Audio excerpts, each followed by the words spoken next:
All right, sunny day out there, but it is windy. Oh, yeah. It's definitely windy. Yeah. So hold on to your hats. Prepare yourself with two hands on the steering wheel, especially if you're heading out along I-84, the mouth of the Columbia River Gorge. Seeing some of the strongest winds. But even here in the city, picking up on the breezy moments throughout the day as some of the winter blooms are fighting against those stronger winds. That's helping to mix out our atmosphere and decrease that fog potential like we have held on to for much of the week. But just taking a look at some of these high wind gusts from earlier today, the Three Corners Rock area at 55 miles per hour. Crown Point, notorious for those blustery conditions, has 67 miles per hour earlier today. And right out towards PDX, only 25 mile per hour winds. But still, this is impacting our temperatures as well as the east winds funnel their way through the Columbia River Gorge and then dive their way further to the south, helping to improve our air quality for much of the region. As Troutdale currently holds on to about 45 mile per hour wind gusts as the winds travel and fan out across the Portland area. Eventually, they run up against the Coast Range as they dive south. Some places like Newburgh and McMinnville also feeling some of the brunt of those winds as well as we fall back into the upper 40s right now. Beautiful live look here across our area. Just some high, thin cirrus clouds making for a pretty sunset across much of western Oregon and southwest Washington.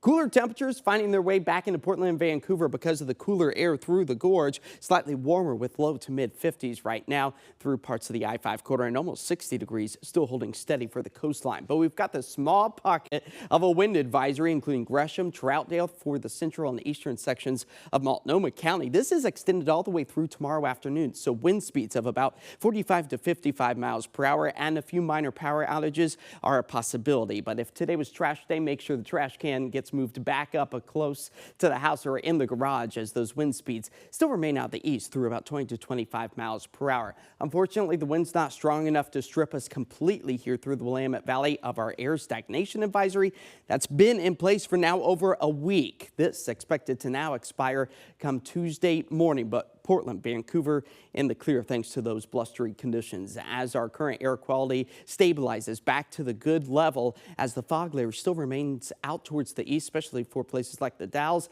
and Bend as the sunshine was in abundance here for the valley. For the remainder of the night, temperatures falling back into the low 40s. All as this ridge of high pressure, we've been sounding like a broken record with this, just stays persistent for the western half of the country all the way through the middle of next week. So again, that keeps us dry and very spring-like. This early unusual onset keeping those temperatures well above the average of 47 with a high of 53 come early next week. And as far as those east winds go, still on the blustery side for tomorrow, the haze still remains with that dense fog layer out towards the east. So you got to fight through the winds along I-84 before you see those improvements, with some of that fog trying to creep its way back into parts of the southern Willamette Valley, but we steer clear of that here in the Rose City as our rain deficit now approaches almost a ½ inch. The beginning of the month, beneficial rains. Now, we can't say the same as we really start to move into this dry weather pattern, and you can see just how dry it is with the Palmer snowfield, or what's left of it right now, still in place as we continue to melt down about 1 inch to 2 inches of snow for our base layer. That's why Ski Bowl is suspending operations as we move our way into the long holiday weekend. But for the rest of our ski resorts, expect it to be sunny and breezy out there. Temperatures quite comfortable, but we would like to see more snow as temperatures tonight fall back to the 30s, 50s force through the I-5 corridor as our long holiday weekend with MLK Day on Monday, expecting those highs to still sit above the average of 47. We keep that dry weather trend going all the way through the middle of next week. Then a few more clouds get in the mix Thursday, Friday. That's going to bring those temperatures back down into the upper 40s, closer to what is typical for the middle.